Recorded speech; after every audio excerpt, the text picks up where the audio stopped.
principle are we going to apply to try to get pronator teres out of the picture? Shortening it. And shortening it does what? Actively insufficient. Yes, creates active insufficiency within that two joint muscle.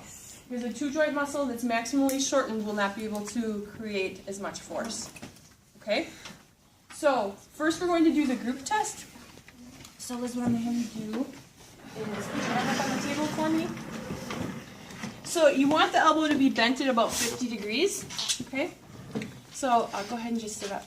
So just depending on the height of the table, now for this one, you may actually have to have people lie down and then bring their arm up. Okay?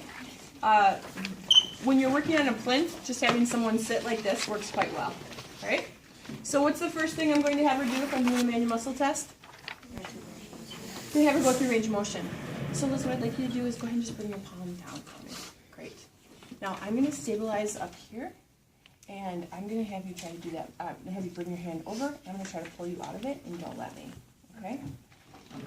So I want to keep my palm down. Yes, keep your palm down. What I'm futzing with, the way that I've got her set up, I'm going to actually have you come to the end of the table. I don't want to be, so I'm going to be grabbing her wrist. Do any of you remember spider bites? Okay. You don't want to give your patient a spider bite.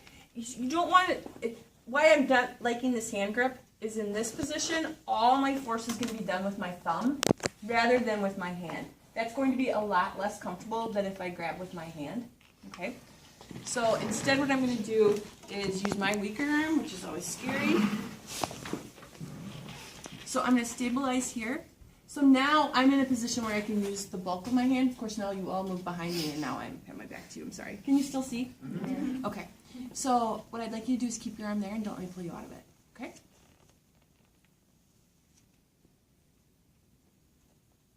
And relax. Now that's where she's going to get the benefit of the doubt because my right arm just isn't very strong. Okay? But you also were incredibly strong. Thanks. Okay. So now we want to eliminate the pronator teres, and we're going to do that by maximally flexing the arm, which is what I heard someone say. So we're using active insufficiency. So we're going to put her in that position. We've already seen her go through her full range of motion. So now in this position, I'm going to have you hold it there. For the cameras. Now what I'd like you to do is hold your arm there and don't let me pull you out of it. Okay?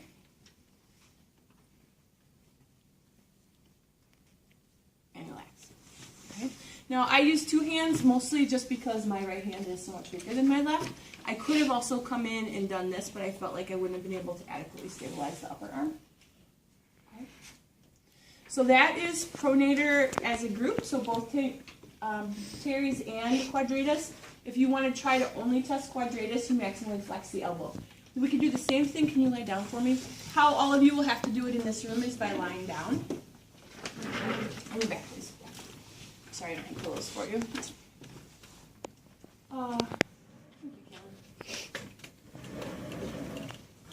So with someone in supine, we would also want pillows underneath their knees, okay? Because people typically don't like to lie flat.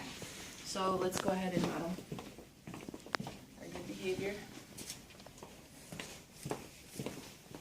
Off for 2 seconds. I know. Okay. So you could also do the test here. So I just bring the arm up. The Berryman-Reese says 50 degrees. Really, I just look for a 45-degree angle, and that will put me close enough. So I'm going to have you go ahead and put your arm over. Good. I'm going to have you hold it there and don't let me pull you out of it. And relax. Now, I am applying counter pressure with my thumb, so I'm not just pulling with my fingers, I'm also pushing with my thumb. Okay? Then I would come up here, have her hold that position, and now I would pull her out of it up here as well. Okay? For the second test. So that's how you would do it in supine versus doing it in sitting. And this will be the way you'll have to do it on the tables today. Okay?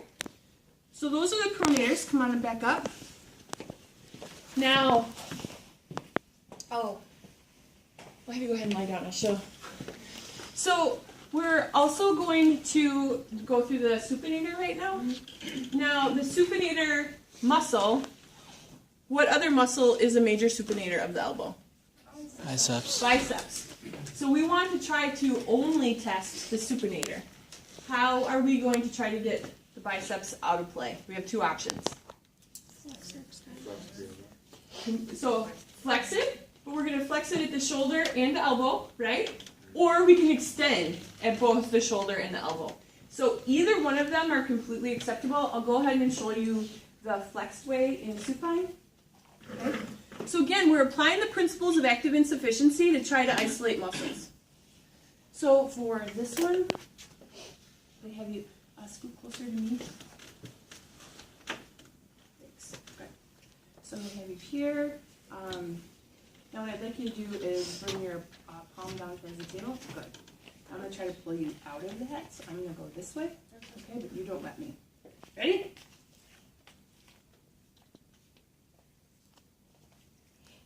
And relax. Okay? So I'm pulling her out of that supination. Now, if you are resisting and you feel like there's no available range, you're probably twisting in the wrong direction.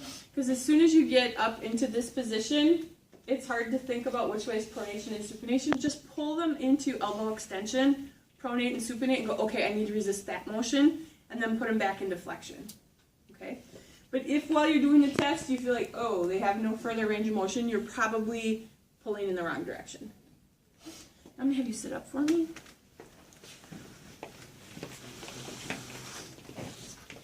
And I'm going to have you go ahead and sit that way and put your feet on your chair. And scoot a little bit closer to me. So the other way to test the supinator is with both the shoulder and the elbow in extension. Now this wouldn't necessarily be active insufficiency, but we are making the muscle, the biceps insufficient because now we're lengthening it. Active insufficiency is specifically talking about shortening it. So now I'm going to have you in this position, and I'm going to try to pull you out of it. Okay? Okay. Wait. I'm just going to keep my thumb on this one. Are you ready? Okay, hold it there. Now I'm pulling you into more supination, so I have to go the other way.